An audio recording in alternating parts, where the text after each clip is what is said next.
Hello, this is the last lesson of this unit. And it is my favorite, not because it's the last, because I really love this topic.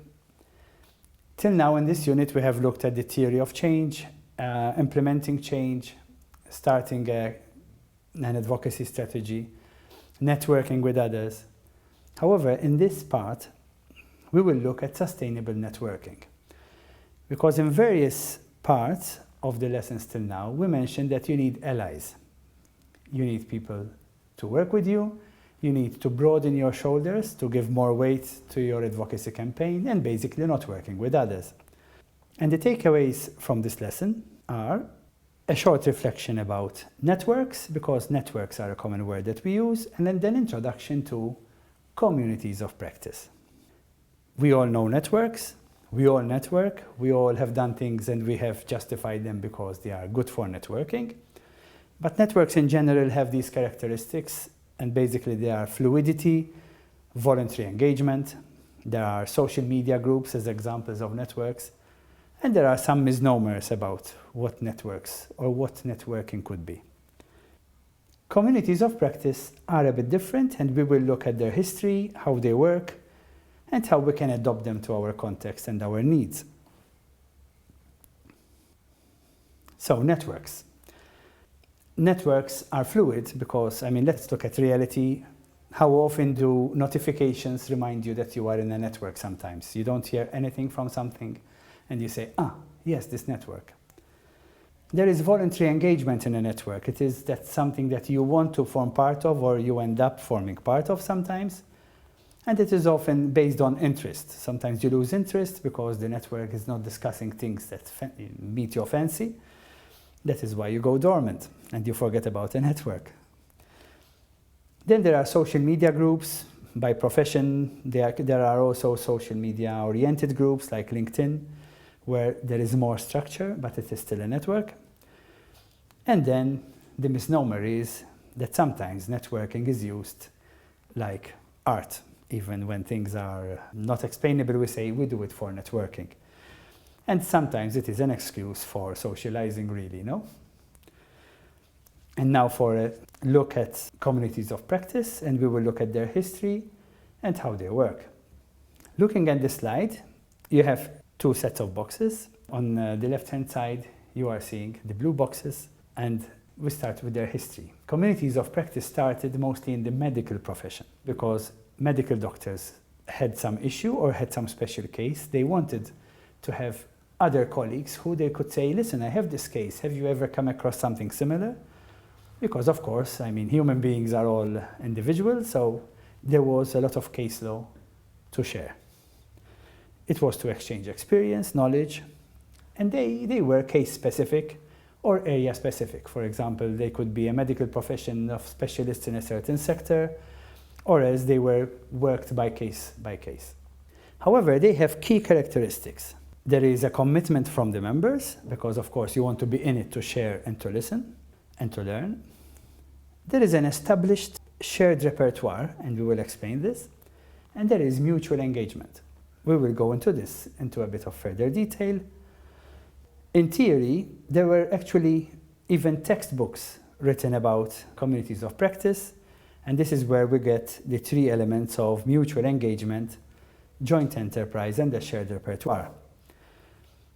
Let us remove the fact that communities of practice started in the medical profession. In general, they can be applied to other sectors as well. Mutual engagement is, firstly, through participation in the community, members establish norms and build cooperative partnerships. This is termed mutual engagement. So they know what they're going in for. It is not for hobby. It is not for wasting time. There is a joint enterprise because, secondly, through their interactions, the members create a shared understanding of what binds them together. They know why they are in it. And they have a shared repertoire because, finally, as a practice, the community produces a set of communal resources or a database or a shared knowledge, which is termed as the shared repertoire. Now, this can be shared vocabulary so that the members know what they're talking about and they know that they are talking about the same thing, etc. In practice, however, this is what matters mostly to us, Mutual engagement is commitment and structured activities that require someone to start up, animate, and maintain the activities of a community of practice. A community of practice needs much more work than a network. It needs someone to animate and have diary notes about when the next activity is. It is a joint enterprise because there is some strong importance on the profiles of members as a sign of their qualities and potential to be positive contributors to the mission of the COP, as communities of practice are known in short. Which means that you are in a community of practice either because you are invited, because of your profile, or because you request to join it. It is not an exclusive club. However, if there is a joint mission, you do not put in time wasters. I'm thinking at the back of my mind, you could use this or analogy to it when you are setting up your team of allies for your advocacy.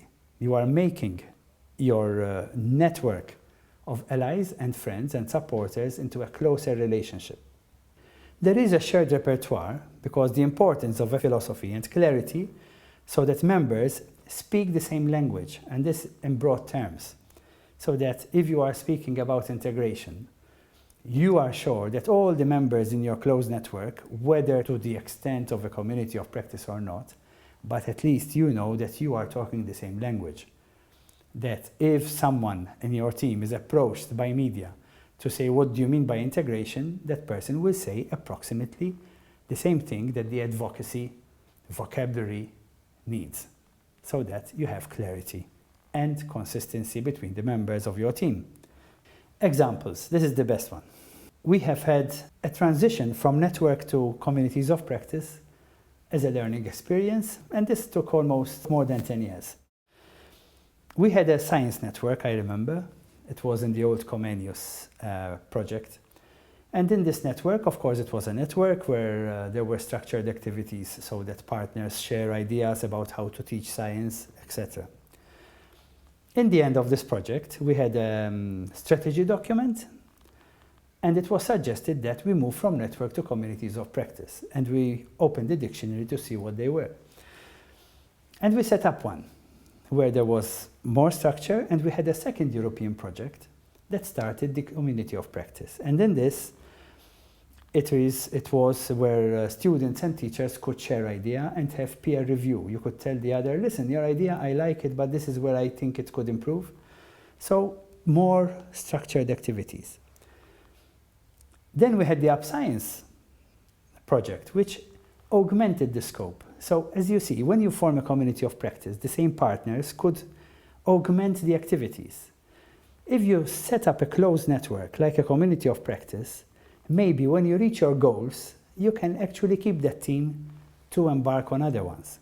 You do not have to start from scratch every time. In fact, both Visconti and Up Science, forming one big community of practice, had spin-offs. So communities of practice help make your advocacy effort much more sustainable because they are more prone to be extended in the future. Sustainability mindset is what inspires really a community of practice, because in a sustainability mindset, your partners are not volatile. They don't come in and go. And this is what we did from Visconti, where teachers could just share ideas that looked creative. We extended it. Now we have young people and their teachers sharing business ideas, using the same tools, using the same network of partners. So this is more important, that it is less fluid than a network because it keeps on going. Visconti, therefore, lives on, and even Up Science. Up Science augmented because it brought in small research projects shared between a community of practice, and again it had other spin-offs because it was sustainable. It could be a very good thing if you even looked at the websites of these projects, because you will see the relationship between them and how a community of practice grew over 10 years, and now we have long-term friendships and many successes together, which makes it a very big positive experience all around. So, as a review to close this topic, it is all about the sustainability mindset, so that you do not have to start from zero every time. We looked at networks, whether it is for the sake of networking or networking with a mission.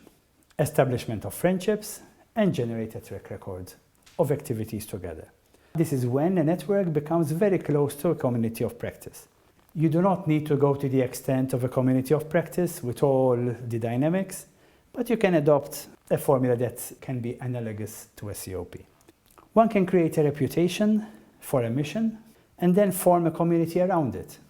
Not as structured as a community of practice, but make sure you don't have just a network. You form close friendships, invest time in this. And it may be a good start, a good way to start this up with one specific mission, so that then one has a simple idea first, and then you don't go around saying, hello, let us set up a COP. Because, as we said earlier, people need to ingest, digest, absorb slowly. So you start with a mission, and then draw your network into a more closer relationship, bring them closer together, structure the activities to bring it as close as possible to a COP, because it is more sustainable. And this is the final slide, which is as well the task that we would like to set to you and we discuss in the forum after this lesson. Again, in the philosophy of sustainability mindset means so that you do not have to start from zero every time. We would like you to look at community of practice, and then we would like you to identify areas or ideas that you would advocate for and that would benefit from some form of community and networking analogous to a community of practice. Or maybe a story where you say, I did that. If there was more structured networking than just flimsy networking, it could have been more sustainable, or we could have been still working together. Or we could have saved a lot of energy by not starting from zero every time. It is just analyze something, pinpoint something, and look at it from a COP possibility perspective. Thank you.